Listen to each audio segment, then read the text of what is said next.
Greetings, Bill here. I'm here to do a shave. Today I'm going to shave with a straight razor that's kind of special to me, not super special. But this one, the special one, is the other one of these. I have two of these. This is the newer one. This is a Razor Sabre. Gustave Le Lune, Mon Frère d'Estier. I think it means my proud steed or whatever. The first one of these I got was a very unique forging, and there probably is only a couple of hundred of them around. The grinder at Razor Sabre would buy these blanks, and he would make razors out of them. He's a skilled guy. He's originally from Turkey, and he has manufacturing in France. He reclaimed some 100-year-old machines, and he's like doing it the old way. He may have learned the craft in France at Thiers-Assard. I'm not sure, okay? And I've read stuff. I don't know the history, but somebody said that the name Gustave Le Lune was an individual, and then there's other people say, no, that's hogwash. But anyhow, it's a marketing thing. There's a number of razors that go under that name.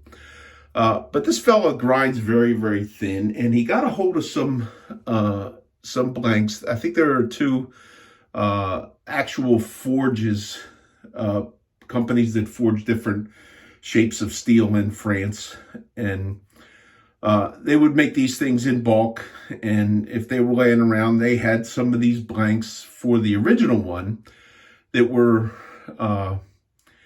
like 1950 or something. They were forged in that time when the forging method, okay, was you would have a die set that this would sit down in, and it would drop down on that die set, and sometimes you would have to reheat it and go back in, and you might have to hit it 20 or 30 times to forge that into shape.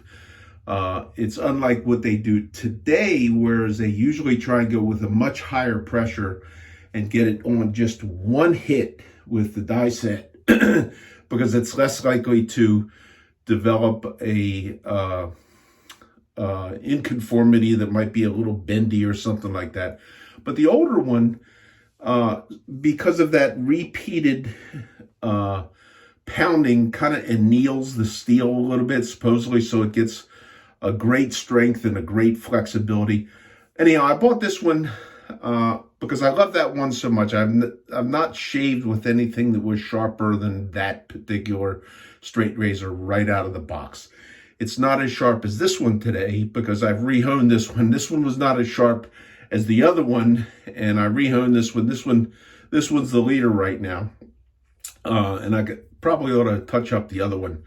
But it is I don't know if you can see, it is a very hollow grind, bellied hollow. Let's see if you can see the secondary. Very flexible. I could flex this on my fingernail if I wanted to, and the guy's pretty unique in his ability on grinding. And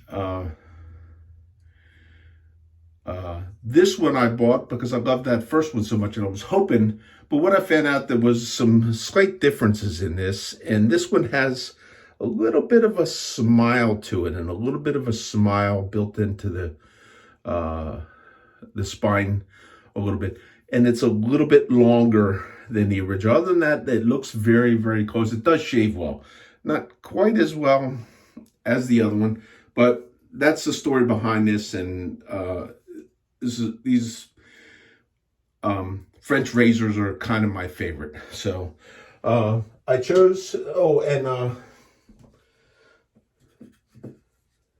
I don't know if I've ever done this on a video because for the Shaving Cadre, which is really my online home, great bunch of guys that have been welcome to me.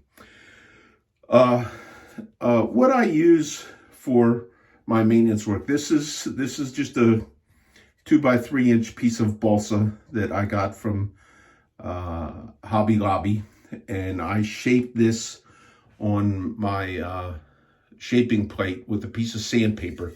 So this has a curve this way, and it has a curve this way. So it does have a, you know, a lot of people like to make fun of me and say bumpy hones and bumpy stuff and all that kind of stuff. It's elliptically convex, because if you put a straight edge on here, okay, a straight edge, you would never hit at more than one place. The only time that you hit in two places is when you take a hollow ground razor and put the spine on there, and then you have 2 points of contact, one on the spine in a narrow area and one on the edge.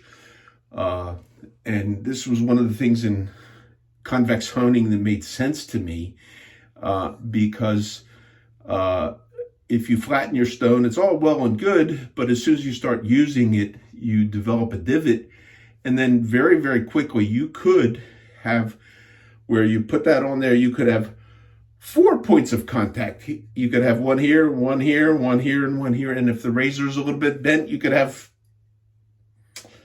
a pretty big inconsistency in where your contact is, where you need to learn the skill and use the skill to move the razor control. Whereas this in my method, as I just kind of go across, and this is pasted with 10th micron CBN. Okay, CBN, cubic boron nitride, is a man-made thing that is like almost as hard as diamond, but the particle size is a little bit more uniform and rounded, without the jagged edges that you sometimes get on diamond particles. It's pretty quick to cut, and I don't know if you can hear. Let's see if we can get a sound on it.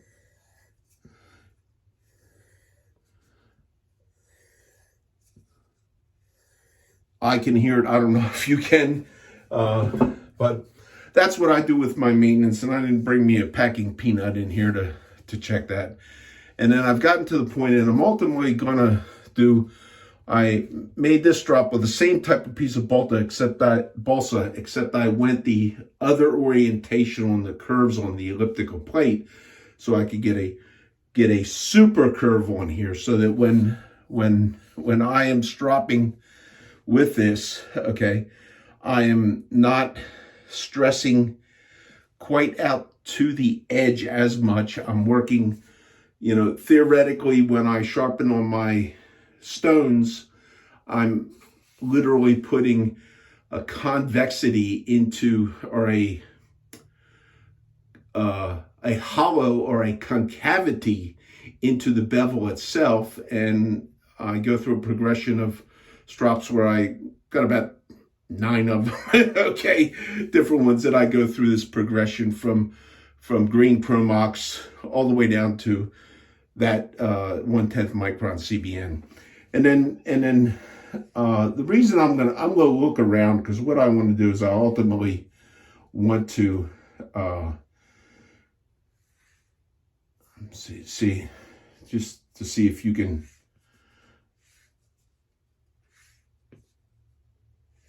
get that. But I've stropped it, and I've gone with the stropping on the leather. This was a Herald leather strop that the Spear Shave had for about $20. I still got a bunch of them. It's a wonderful feel to it. I forget what the class of leather that Herald uses on that, but it's supposedly like a Russian leather. It's almost has a real suede almost feel to it, although it does not have the bushiness of the suede.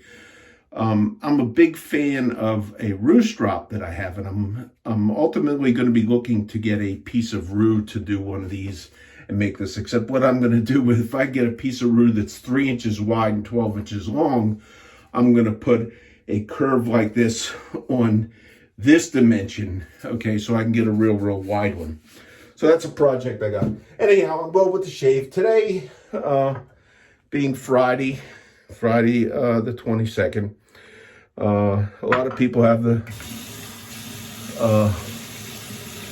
Fat Friday and Mitchell's wool fat. It took me forever to get this stuff. I don't know why I waited so long, because there were so many fans of it that would use this stuff like every week, and I'd wanted it, and looking around, nobody had it, and then I posted something, and my friend Jeff says, "Oh, you get it on Amazon." So I did, and it like showed up. It's a good soap. I like it. And I got a bar of Mitchell's Wool Fat bath soap that I use, and that's pretty wonderful too. So the brush is just my most used brush is Sterling Tuxedo. So let's see how the shave goes. I do have a blemish over here. I'm going to carve that one off probably. Amazing that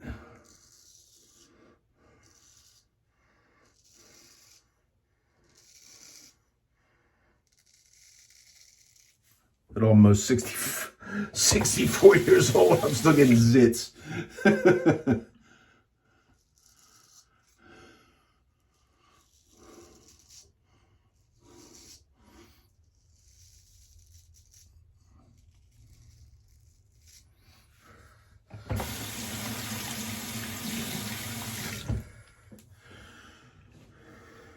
And I did order my shirt, that really, really cool shaving cadre shirt that has the extra lather storage here. I had to have one of those, so I ordered it.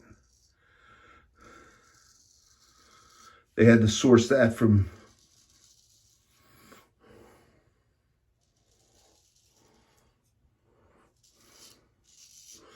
Omar the tent maker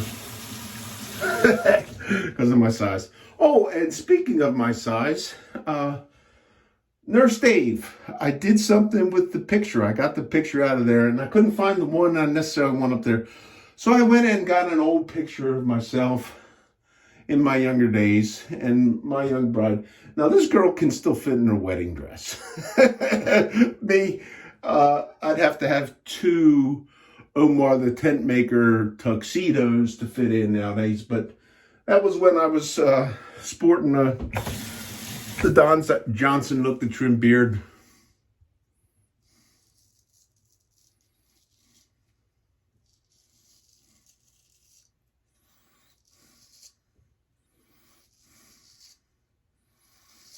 Many years I went like that, and only shaved under here until this stuff here started looking like steel wool. So here's this fat guy with a Brillo pad on his face. Another thing, I just picked up notice today I picked up a follower on my YouTube that I'm glad to have, because I do something, and I just did it, that I named after him. Jeffrey, it's great to have you. I've watched your videos. You are my favorite YouTuber, and I've noticed, and videos are great. You learn a lot of things. And one of the things that I learned from Jeff and watching him is how he would take the water and he would put it on his face, and it would add moisture to the skin that worked real well. Plus you're feeling to see where it is you need to apply a little bit of extra work. And Jeff, I named that after you. I called it the Jeffrey Smith wash. So that will forever go on for me as the Jeffrey Smith wash. Another shout out to a YouTube friend I've gained recently, Kirk Evans. He and his twin brother own Colonial Razors. Great guy. Both of them have these voices, these golden voices that are like, they could be criminal defense attorneys and get just about anybody off, I think. But Kirk, this is also a shave for you, because you said I'm due for a shave. So here it is with a straight razor, and do tune into Kirk. He's called the Cutthroat Journey. I hope I got that right. But 2 guys that are just really upbeat all the time. They'll do product reviews. They have to use Kirk's terminology. They have great passion for this hobby, and they have fun at it, and they like it, and they're enjoyable, great gentlemen to watch.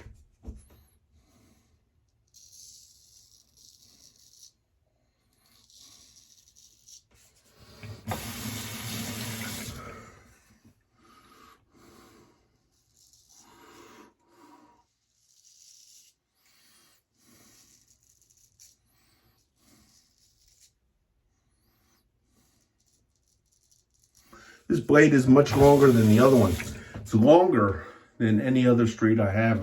I haven't measured it, but it is quite long. And why am I doing that? I think some of Nurse Dave is rubbing off on me.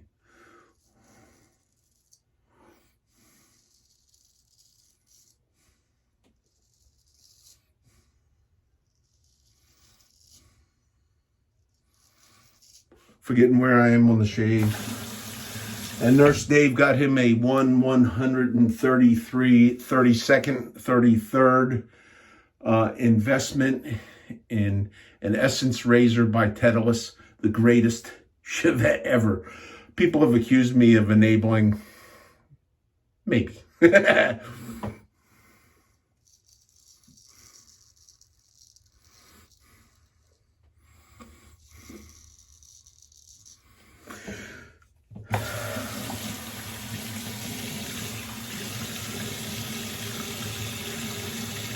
Two passes and I'm ready. And on videos and other things, since I got the right foot of fellowship at my old forum, because I use that curvy stuff, and went looking around, and since I found the shaving cadre, and I started watching Barber Dave's videos. You know, you can learn a lot. There's always guys that are at different stages in development and wet shaving, and you can learn things. And one thing that I've learned, I mean, I've watched like thousands of these videos of people shaving and all this kind of stuff, and it wasn't until I started watching Barber Dave, who's one of the owners of the Shaving Cadre and one of the most skillful shavers to watch. I encourage you to look him up and watch his videos. You can find him on the Shaving Cadre, and he's got his YouTube channel, that sort of stuff. But he has that technique that is his own that I like.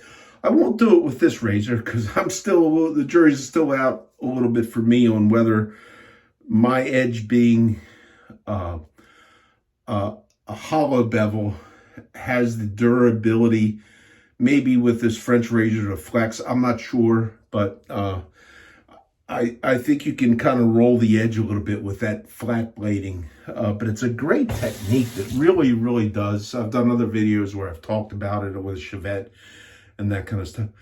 But watching Barber Dave do some of the stuff he does and how skillful he does it, I learned, and it was very helpful for me. One of the things is where now when he does his neck buffing, he'll come in from this kind of angle, and I'm working on that. I when I like to buff, I kind of like come from this angle, and same thing with when I do the flat blading. But watching those things, so I've watched these hundreds of shaving videos. Okay, and then I see this guy pull this technique off, and I saw it a couple times, and I caught it. I had to try it. I really had to try it. And as you watch people, and this is one of the enjoyable things about shave videos, is being able to watch and to emulate some of those things that you find you see, and you like.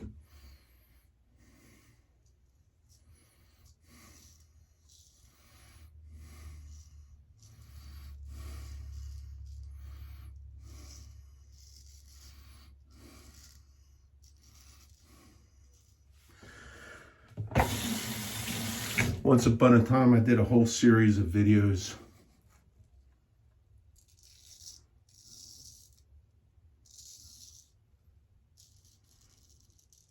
where I chronicled my shave journey. I may need to do another set and get them so they're a little bit more updated. And if I do that, I'll go ahead and I'll get them posted up on the Shaving Cadre.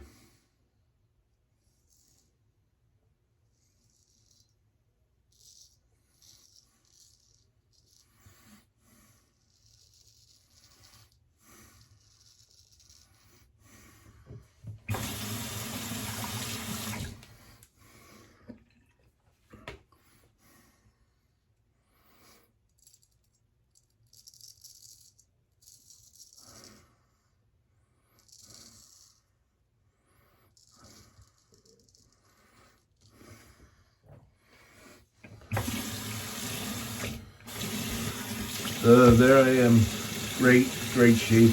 This is where I would do the flat blading. I learned I'm going to go ahead and do a little bit of buffing here. And I never really thought I would buff with a straight razor. I've heard people talk about it, read about it. I've just never actually tried it. But seeing Barber Dave do it did help me a bit.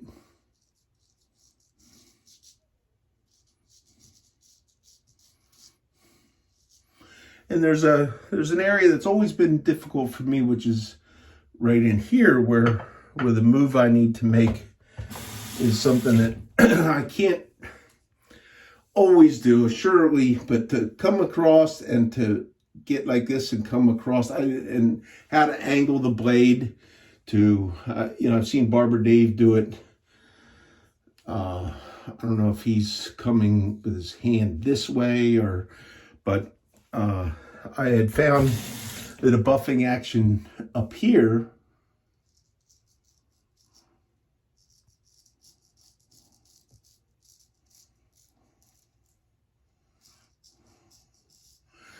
can get that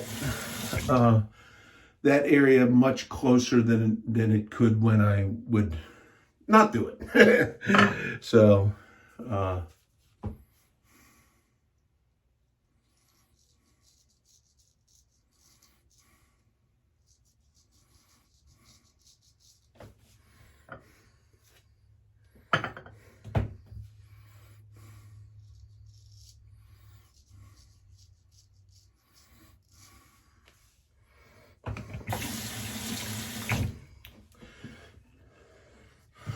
So there we go. Now the Jeffrey Smith wash.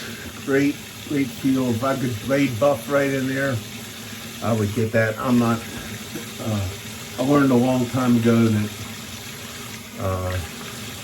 sometimes chasing the baby, going after that ultimate closeness with a straight razor, or any razor for that matter, you're going over it again and again. It's where you can injure yourself. Injure your skin a little bit. And for me, the blade buffing was a number of times in here I keep saying blade buffing and getting confused with flat blading, so please excuse the error. Thank you. Nobody's going to notice this except for me. So that's the shave, and I am going to finish off today with Deep Blue Sea, which is sterling. I didn't buy the Deep Blue Sea soap. Okay, for Barber Dave, I know this isn't the right stuff, but pow! I love it, brother. And now here I am confusing Barber Dave with Nurse Dave. Sorry, guys. Please forgive me. I don't know, something like that. Love the smell of it. I didn't buy the soap to match it because I got so many soaps. And this, like a couple of the other ones, but this is a really good smelling. It is one of the. It is on the list of the Max Headroom list of the most glorious stanks. So, to all of those who have tuned in, I thank you. To all my friends at the Shaving Cadre, my greetings. You can find me there under Bill M. Also, if if you're there and you haven't jumped in on one of these Zoom calls that they have every 2 weeks, they're a lot of fun. I put out a bunch of invites to some friends I've known for a while to see if I could entice you to join us for that Zoom call. And it's just a lot of fun, where it's just like a great bunch of guys sitting down and having just a fun time together for just a couple of, an hour, a couple of hours there. So once again, thank you. The Rasior, the Rasior Sabre, Gustavo Laloon, MyProudSteed, the Sterling Tuxedo, Mitchell's Wolfat, and the Sterling Deep Blue Sea, and the Bendy Strops. So y'all take care. Thanks.